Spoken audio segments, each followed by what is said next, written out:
Well, another beautiful morning for paleopedology. Today, I want to cover actually quite a bit of ground on soil-forming processes. It's worth going over this because the processes that form soils are quite different from the processes that form sedimentary or volcanic rocks.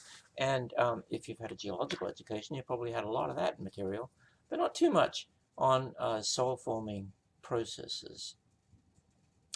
And because it is a good introduction to what I hope will be the main accomplishment of the first third of this class, and that is to familiarize you with the soil classification of the what used to be the Agriculture Department, but is now the NCRS, the Natural Resource Conservation Service of the Department of the Interior. This is a classification which has basically gone global and is a standard for land use throughout the world. You can make a living as a consulting geologist just by using soil surveys. Soil surveys are a very important service that is provided for land use planners of various sorts and turn out to be invaluable for doing just about any kind of work on the landscape, giving capabilities not only for agricultural production but also for engineering and others. Now, we talked a little bit about the definition of soils, which varies among various people.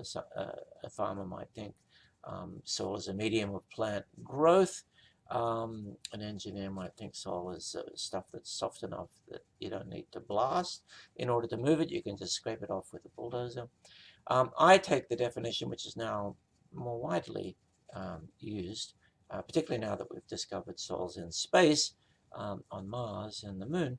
I take the definition that soil is a surface of a planetary body that is altered by physical, chemical, or biological processes in place, not moved about. So the way I see it, soil is very different from sediment. There's a kind of a yin-yang relationship here. Soil is building and altering and developing and growing on the landscape through a variety of processes. Sedimentation, on the other hand, is the yang, the destruction of the soil by erosion or by being covered up by a sedimentary deposit. Now, there are lots of different sorts of processes active in building soil. Of course, it's kind of difficult to see them in a paleosol. So I'm going to emphasize here the various features that we can actually see in paleosols of physical weathering, for example. What can we see of physical weathering? Well, one of the really important physical weathering processes is just loosening. In other words, you have something that starts out as a rock. It's all together as a coherent, cemented, hard, solid rock. And then it gets broken into pieces. We can see this pretty easily in thin section. We can see the fragmentation process of a rock into a paleosol in thin section, and we can see it through the imposition of soil fabric features, PEDs and cutans, which I talked about last time. We can also look at physical loosening by looking at bulk density.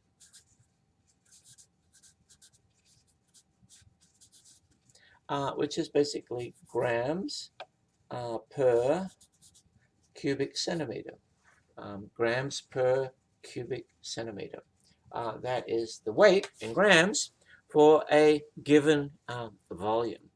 The loosening of a soil or a paleosol can be figured out by measuring its bulk density as well. the bulk density of a shallowly buried paleosol does change toward the surface. We can measure this. It's a difficult measurement, but not too tricky. What you have to do is actually take a clod of the paleosol itself, measure the weight of it as an ordinary clod, then you cover it in paraffin, and you weigh it again in paraffin. Paraffin is somewhat buoyant, and the paraffin serves to keep, and you need to weigh it in water. You can account for the buoyancy effect of the water, but the idea is that you don't want the water to go into the cracks of the soil, because the cracks in the soil, the empty spaces in the soil, are what's going to give it a low bulk density. The bulk density of rocks is generally about 2.5 grams per cubic centimeter, and soils get down to 0.5 or 0.4, but generally are in the range of 1 to 1.5 grams per cubic centimeter. So this is something we can actually measure in a paleosol. Fluid flow.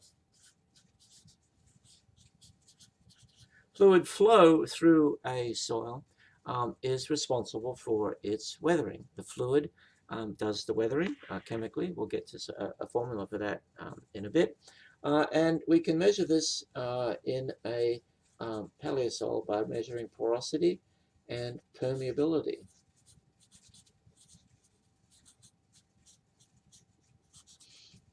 The porosity is basically a measure, usually in percent, of the spaces within a soil, the empty spaces. Permeability, on the other hand, is the ability of a soil to actually transmit a fluid. So the ability of, when you pour water into one side of a block, how fast will it flow out the other side? So you can imagine in a soil, there are lots of spaces. They might be circular spaces, disconnected, but if they are connected, then fluid can actually flow through them. In this case, you have high porosity, a very low permeability. In this case, you have a reasonable permeability because some of the spaces are long, and fluid can be transported from one side to another. Once again, we can look at this kind of relationship by looking at the fabric of a paleosol, looking at the rock itself. This fluid flow aspect is something we can see in a paleosol as well as in a modern soil. Another physical process that's important for soil formation is fire. Fire has the effect of making charcoal. It burns up the biomass on top of the soil that's growing in the soil, but it has an unusual effect of taking the individual plant remains and charring or blurring the lines of demarcation between their individual cells. So this is a piece of wood, for example, young wood, which is still alive with nuclei and vacuoles and cell organelles and with cellulose cell walls. In a formation of charcoal or charring at high temperature, what happens is that the whole thing is fused together, and we find these charcoal pieces which have the middle lamella here between the cell walls is now fused and gone. Very characteristic appearance in a scanning electron microscope photo. Sometimes you can see it in thin sections. If there's a lot of charcoal in a paleosol, it's pretty likely fire was pretty important in its formation.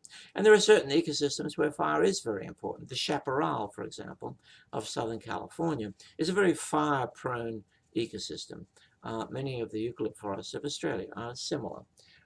So by finding charcoal in a paleosol, we can tell that similarly that was another fire-prone ecosystem.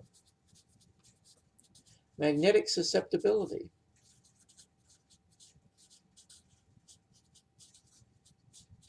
Magnetic susceptibility is a measurement of the ability of a material to enhance an applied magnetic field. So it's not like rock magnetism. It's not like paleomagnetism, where you're looking at the little magnets that are inside the rock itself. It's the ability, when you apply a magnetic field, does the rock actually enhance it or decrease it? Well, it turns out that fire enhances magnetic susceptibility by recrystallizing paramagnetic materials, particularly things like ferrihydrite and magnetite, to more robust forms of magnetite that can enhance a magnetic field. Magnetic susceptibility is easy to measure with a handheld instrument. Archaeologists use it routinely because magnetic susceptibility is often very enhanced over campfire sites. And so in paleosols in archaeological excavations that have been periodic campfires, we can often see a kind of a bullseye pattern of magnetic susceptibility enhancement. Stone weathering. My pal Scott Burns from Portland State University did a thesis in the Front Range of Colorado looking at the effect of fire on spalling off shards of granite. A fire which goes through an area is a transient pulse of relatively high temperature, 300, 400, 500 degrees centigrade, and it cracks these granite boulders in a very particular way, where these sharp shards of granite litter the landscape, where you get a lot of these sharp shards. In a paleosol, we could infer that that was very, very fire prone. And then finally, clay heave. This is one of my favorite physical processes of soil formation. And it's a phenomenon in which certain sorts of clays, smectite, which includes clays like montmorillonite and beetalite, if you're more familiar with those. But smectite is a swelling clay. Put a bit of water on it, and it doubles or triples its volume. So it swells when it's wet, and then it shrinks when it's dry. Smectite is the main clay in a kind of a soil, a modern soil called a vertisol. And we have wonderful examples of these in the fossil record, one that I studied in a road cut in South Africa that's 2.2 billion years old, shows the really characteristic appearance of a vertisol. The swelling behavior of the clay when it's wet and then shrinking when it's dry creates cracks when it shrinks, and then puffs when it's wet. So you have a hummock and a swale.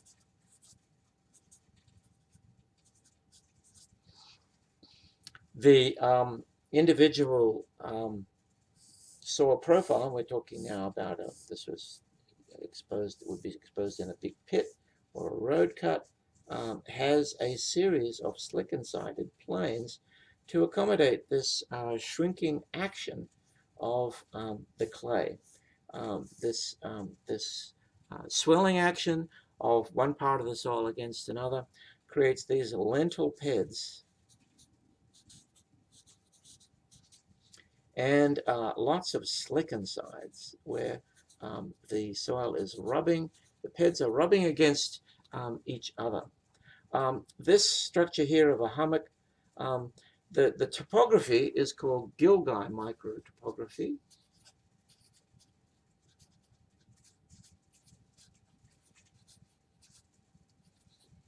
And it's micro, but it can be as much as a meter, and that is the relief that one gets. Gilgai is an Aboriginal word from Australia, which refers to the fact that these swales are basically ponds when the rain comes down. They are ponds that can be linear, or they can be separate ponds. This is linear Gilgai, and this is melon hole Gilgai. The hummock and swale, this kind of structure that we see here, this is called mucara. This whole subsurface structure of lentil beds, slick sides, doming up, cracking of the central dome, this is called mucara structure, which is another Aboriginal word. It means finger.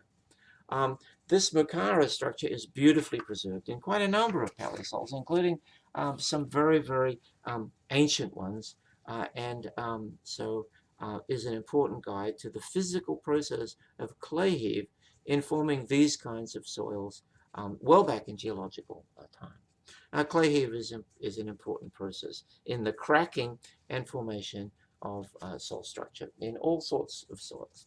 So even though paleosols are dead and gone, there are things that we can look at to try and reconstruct physical processes in them. The degree of mucara structure, for example, gives us an idea of the degree of clay heave in a cell. What about chemical processes?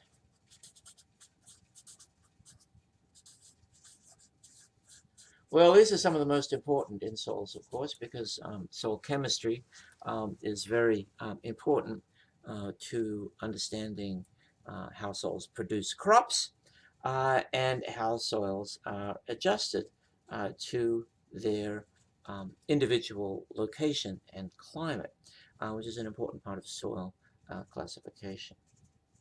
There are basically four different chemical processes. There are acid-base reactions,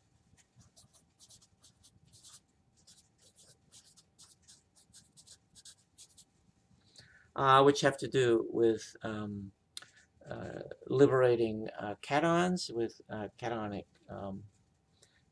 liberation in acidic solution. There are redox reactions, which have to do with oxidation and reduction of soil materials, which give it different valence state. There are hydration reactions,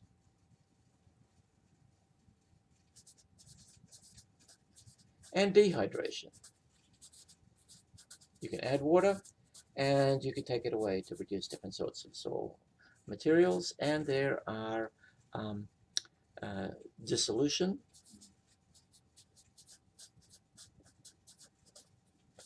precipitation. Now, these are can be pretty complicated, of course, but these first two are the most important in soils by far. The acid-base reaction is also called hydrolysis, and pretty much it's an aluminosilicate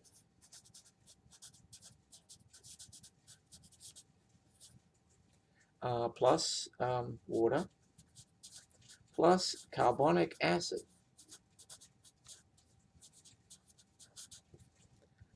Which is really H2CO3.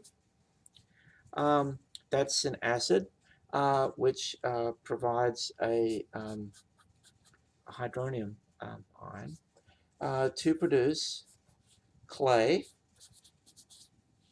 plus cations. And those cations are sodium, potassium, calcium, and magnesium. There's also a little bit of OH negative of bicarbonate and silicic acid as ions. So you've got clay and ions. It's an amazing reaction. That's pretty much the basis of all life on land. Aluminosilicate would be something like feldspar, hornblende. The goes on, but it's mainly feldspar. Quartz does not really weather in this same way. So the H plus of the carbonic acid is displacing all these goodies from the mineral itself. These goodies go up into the plant. So the weathering is fueling plant growth.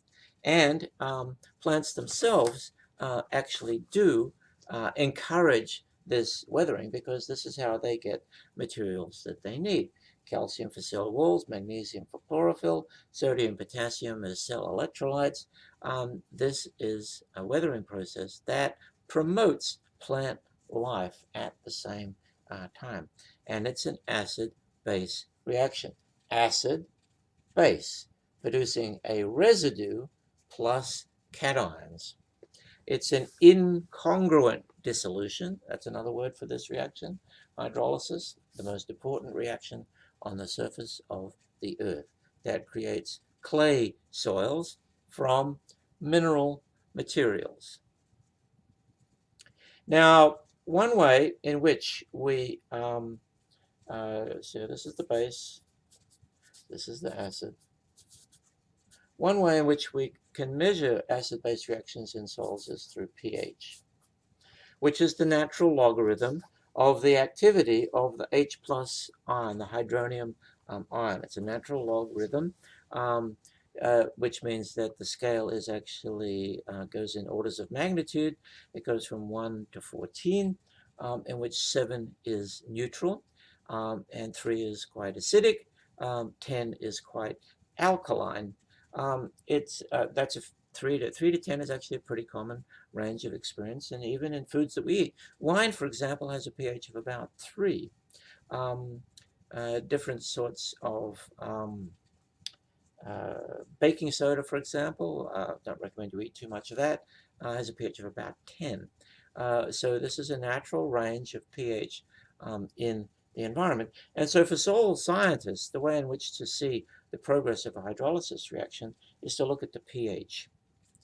Sadly, we can't do that with the paleosoil, and the reason is that when the soil is buried, the pH changes rapidly. What happens when a soil is buried is that the original cation exchange complex of rather ragged edge clays within the soil profile are now sealed over. The water is driven off by burial, and so it's kind of a dead soil when it becomes a paleosoil. So for paleosoil, the best we can do for pH is just general classes of pH. For example, extremely acidic soils. We're talking about pH 2.8 to 4.5. Are non-calcareous. They have no calcium carbonate. They are non-clay. In this kind of a soil, even clay is dissolved. There are no burrows. Organisms don't like to burrow in a soil like that. So you're not going to find fossil burrows in a paleosoil that was extremely acidic. And there are few root traces. Only a few kinds of plants can actually deal with this kind of a soil. In moderately acidic soils and paleosoil, we're talking pH of 4.5 to 6.5. It also will be non-calcareous. It'll be clay, but base poor. That will be a clay that will be like kaolinite. Kaolinite is a kind of a clay which has very few of these goodies in it. It's pretty much just an aluminosilicate. There's very little in the way of sodium, potassium, calcium, magnesium. Maybe a little bit of potassium, but very, very little. There'll be some burrows. And fecal pellets. So organisms can actually live in this kind of a soil. So you will find trace fossils, fecal pellets, little poops of soil organisms, and you'll also find burrows where they would have burrowed down in the soil. Near neutral, with a pH of 6.5 to 8, is weakly calcareous. So when you drop your acid on the soil, the paleosol, you may get a little bit of a reaction because there's a little bit of calcite. They are clay with high base status clays. So now we're talking illite, which is a potassium clay, and smectite, which is a sodium, calcium, or magnesium clay, or mixes of them. And then there are abundant burrows. These are fertile soils, and roots as well. So these are the sorts of fertile soils that support life in abundance, and these are the sorts of soils in which farmers would really go for. In the fossil record, we can tell them by these particular categories. Moderately alkaline,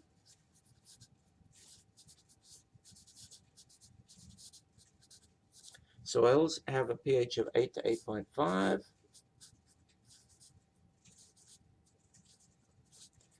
These are calcareous with nodules.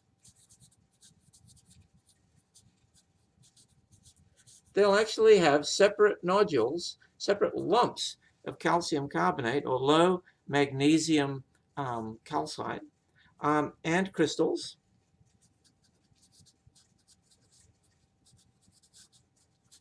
These will generally have smectite and abundant traces.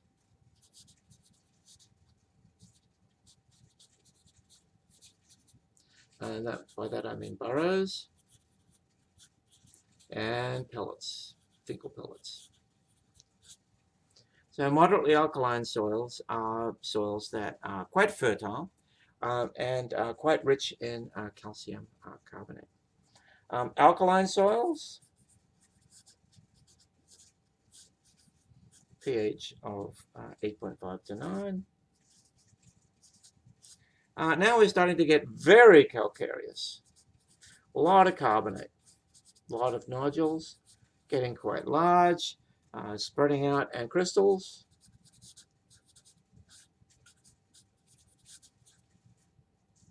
Crystals, for example, of gypsum, which is a calcium sulfate mineral, and less abundant burrows. This is a soil that's getting a little salty for plants and animals.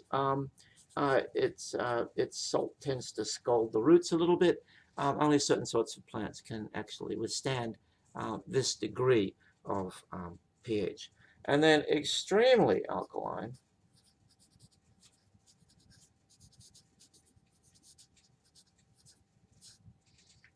pH 9 to 11. We have a lot of salt. Gypsum, halite, abundant crystals, rare roots and burrows. This soil is so salty that it's pretty much inimical to most forms of life, both plant and animal. This is the kind of soil that you get in a desert playa, like the bottom of Death Valley, for example. So we can actually categorize paleosols by making these observations, even if we can't just apply a pH meter and get a number like we could with a modern soil.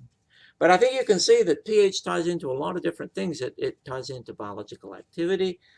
It ties into the kind of clay that you have and the relative fertility of the soil. That's why a pH meter is just standard equipment for a soil scientist, because with that one number, pH, you can tell a lot about a soil.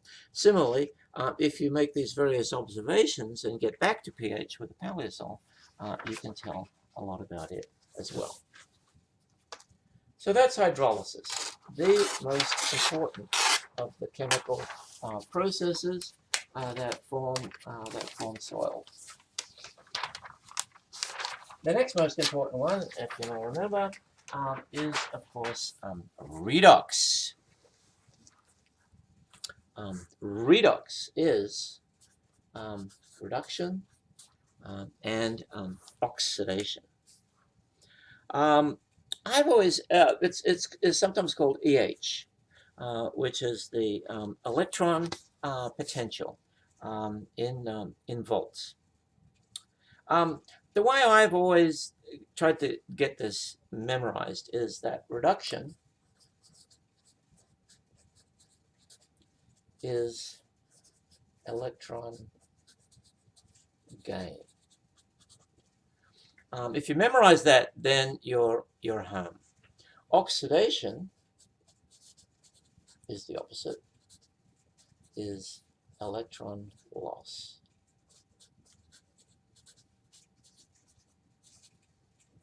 So what's happening to make a material reduced is that it gains an electron. So, and it's most expressed in iron within the soil, iron and manganese. And these are elements that have a particular valence state, which is quite sensitive to the number of electrons or the electron potential in the soil itself. Now, the most common oxidant in the modern environment is oxygen itself. So where you have a lot of oxygen present, you tend to get oxidation. And where oxygen is denied, in stagnant water, for example, deep within waterlogged soils, you tend to get reduction. The reduced form of iron is Fe2+ in the Fe2+ valence state, and it forms at about minus 400 millivolts of EH. The oxidized form of iron is Fe3+. So this one has lost an electron to get to 3+. This one has gained an electron to get to 2+. And that is at about 800 millivolts of EH potential. This one is called ferrous iron, and this one is called ferric iron. The color of the ferrous iron is gray and green. The color of the ferric iron is brown and red. The reason for that, by the way, has to do with p orbitals. I don't know if you remember p orbitals from chemistry. I won't belabor the point, but some particular elements like iron have p orbitals, which are like Mickey Mouse ears outside the main shells of electrons inside. Iron's a very heavy element. It's got a lot of shells, a lot of electrons, a lot of neutrons. The p orbitals, when you have an oxidized iron, are such that they will absorb all the wavelengths except for the red end of the electromagnetic spectrum. When it is reduced, they absorb everything except for the greeny blue end of the electromagnetic spectrum. These oxidation states of iron minerals are the most important determinants of soil color. The minerals involved are siderite and pyrite. On the ferrous side, that's FeS. This is FeCO3. And on the right, the minerals are hematite and goethite. Fe2O3 and FeOOH. These minerals form naturally in soils depending on availability of oxygen. These minerals are found in poorly drained soils.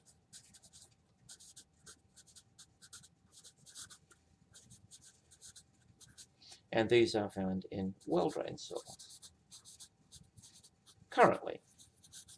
Now we'll talk about the distant geological past, when things were a little bit different. In the distant geological past, there wasn't so much oxygen in the atmosphere. Even well-drained soils before about 2.4 billion years ago were actually chemically reduced. They were green and gray. They weren't red.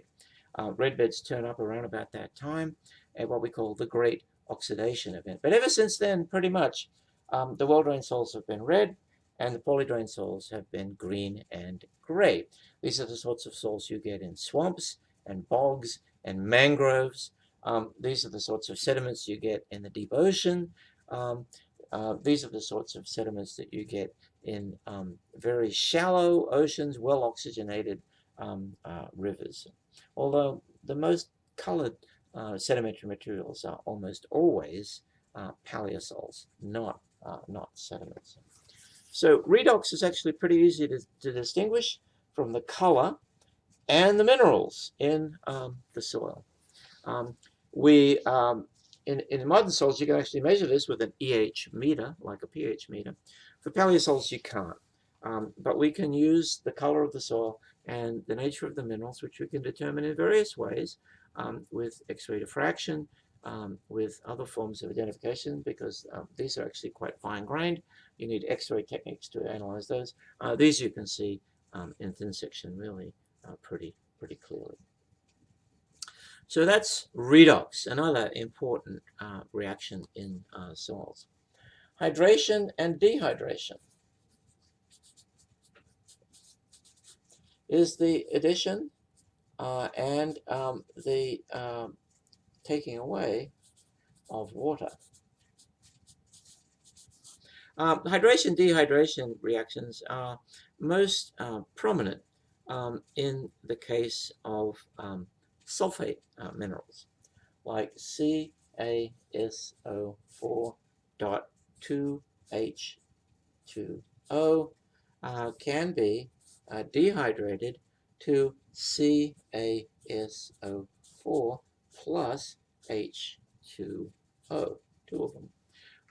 This is water that is bound up in the crystal structure. This mineral is called gypsum, and it is a lath-like mineral. You'll see some in the labs. This mineral is called anhydrite, and it's pretty much a cubic mineral. In most soil environments, you're going to get gypsum, because even if there's not very much water present, there is some, and so gypsum is much more likely than anhydrite. However, when soils are buried, and when gypsum is buried, so gypsum can form in soils. It can also just precipitate out of the ocean. When it's buried, the water is driven off by burial compaction, and it forms anhydrite. And it changes its shape.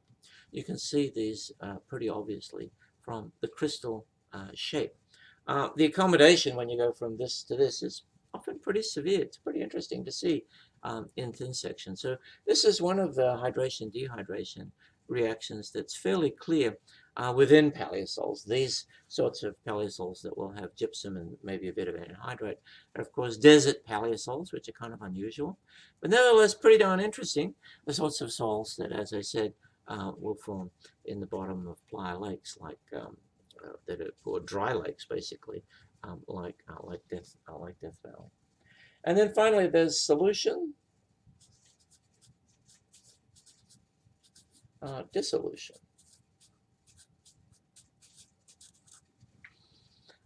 which is something that we see particularly in limestones. So it's quite common to see in the rock record, if you have a limestone terrain like this, that there are these great channels, grikes, and even caves that are filled in with cave earth, or are just caves which have boulders of material that's fallen down. This is limestone. otherwise known as calcite, CaCO3 plus CO2 plus H2O. These will make carbonic acid, a weak acid, which dissolves the material and dissolves it fairly completely. Ca2 plus 2HCO3 bicarbonate. In this case, it's dissolving completely. Unlike the incongruent dissolution of hydrolysis, where you have clay left over, you can have a bit of clay left over in this if there's a little bit of clay in the limestone, but the calcite of the limestone is completely dissolving, and it's creating great caves and gaps in the rock as a weathering process, just a straight up dissolution. Gypsum, halite, other simple salts also can be simply dissolved by weathering.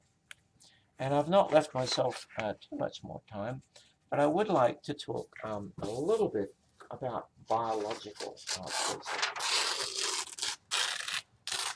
Since some people persist in defining soil as a medium for life and feel like you can't identify a paleosol without evidence for life, let's talk about some biological processes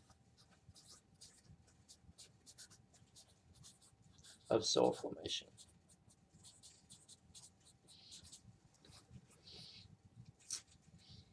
One of the most important of these that you can see in a paleosol is what we call bioturbation.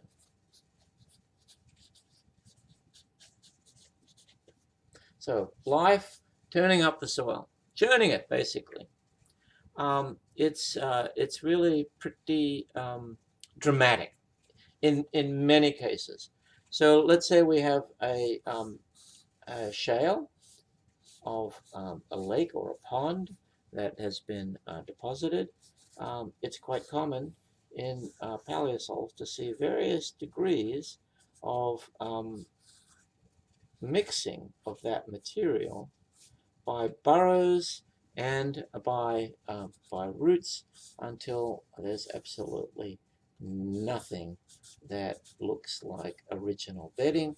It's all just root traces and burrows.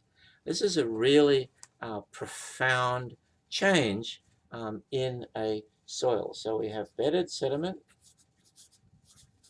or maybe it's crystalline, maybe it's a granite, or maybe it's schistosity, maybe it's a metamorphic rock. It's got structures that are easily recognizable as being created by sedimentation, by magma chilling, or by metamorphic alteration. And then it becomes massive. Clay. With a lot of disruption. This process, of course, reflects the development of ecosystems in the material itself. It takes a really profound forest ecosystem to really alter a parent rock or parent sediment to a great depth. This kind of bioturbation, for example, would be an early successional community.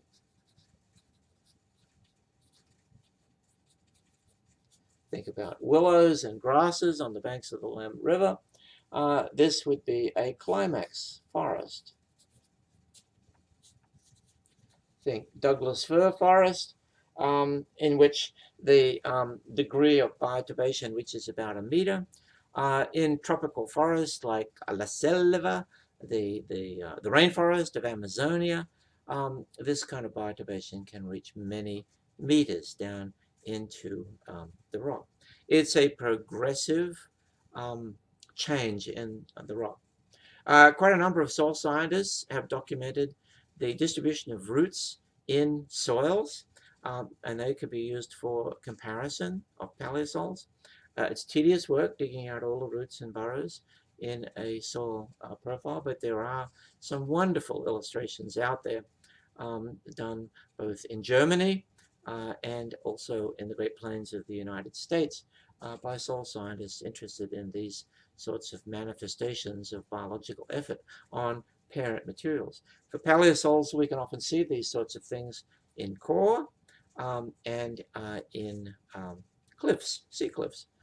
We can easily see the progress of bioturbation and its degree, which we can measure by the degree of destruction and also by the depth, just measuring the depth from the surface of the paleosol down to where the material is no longer influenced by bioturbation. Humification is a rather more subtle one.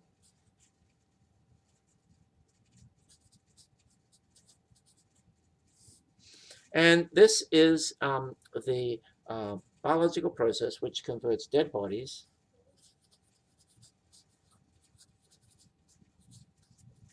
to muck. We can see this particularly in different kinds of humus. For example, there are three kinds of humus that are common in modern ecosystems. There is moor humus, and this would be a humus that you would find under pine forests in particular, or Douglas fir forests, or under our metasequoia tree, not too far from my office here. This is a leaf litter that is very well preserved. And that's because the leaves themselves are really quite acidic, and that animals have difficulty eating that kind of material that's quite acidic, quite rich in lignin, which is not very digestible for soil fauna, and so tends to remain on the surface. Under oak forest, we tend to get a moder humus, which has leaves of oaks, some of them fairly intact, others of them skeletonized, others of them just pieces of torn up material. This is another leaf litter of a variety of stages of decay of the leaf. The leaf has woody material, those are the veins of the leaf, that tend to last longer than the soft palisade of the cells that are photosynthetic on the top of the leaf, or the interior mesenchyme of the leaf. We can see stages in leaf decay. Almost certainly you're familiar with leaf skeletons. They're quite abundant in the fall as the leaves fall off the tree and they rot away.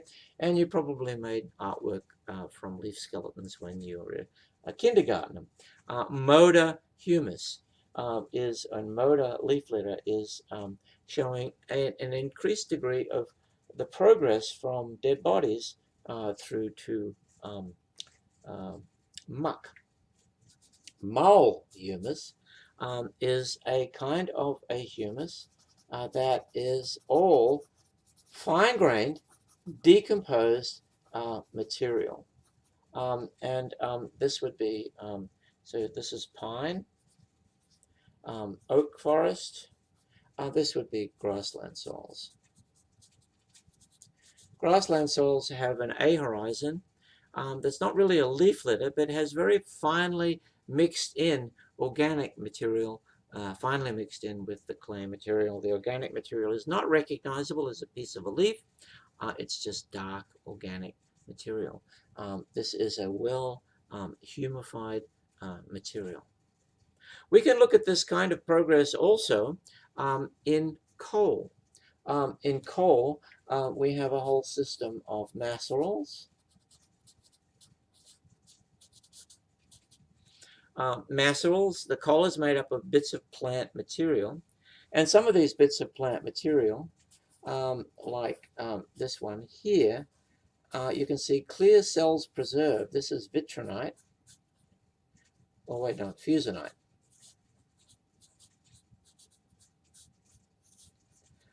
Which is a piece of charcoal, in which the charcoal is preserved in the coal itself. And yes, there are forest fires and coal seams that produce charcoal, which is preserved in coal seams.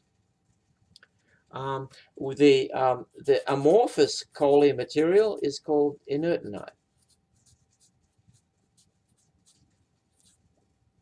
So even looking at polished sections of coal, we can sometimes see progression in this humification. What's happening, of course, is that the plant material is decaying under the assault of waves of bacteria, of collembolans, springtails, earthworms, and other creatures that are taking out the juiciest bits and leaving a residue of less digestible material, and in some cases, just microscopic organic matter.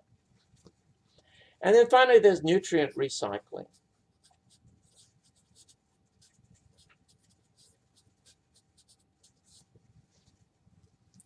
So the basic idea of nutrient recycling is that life itself needs a bunch of materials. It needs hydrogen, it needs carbon, it needs nitrogen, it needs, and it gets that as nitrogen too, it needs oxygen. And mostly we get these elements from the air. Carbon dioxide provides both carbon and oxygen. Water vapor and water from the soil it provides hydrogen, and certain sorts of microbes in the soil produce nitrogen. The nitrogen in the air is not freely available. It needs to be converted to a form like ammonia, where it's more freely available. We also need magnesium, phosphorus, sulfur, potassium, sodium, and calcium. We need all of these materials, and these are provided in solution. Now we can infer nutrient recycling from soil pH by the different categories that I've shown. But an interesting way to do it is just take the soil section. So we have a soil like this, which has a BT horizon and an A horizon over a BT horizon and a C horizon. In a paleosol, one way to look at nutrient recycling is to actually do a plot. Let's say phosphorus in ppm parts per million. This is maybe 20. This is maybe 0. What we'll commonly find in soil profiles, in ancient ones as well as modern, is that the phosphorus will show a depletion trend. So this is how much phosphorus was available in apatite and other minerals in the parent material, but the action of nutrient recycling by this soil has used up this phosphorus. Phosphorus is you can use all of these nutrients in this fashion to look at the depletion of different nutrients over the life of the soil.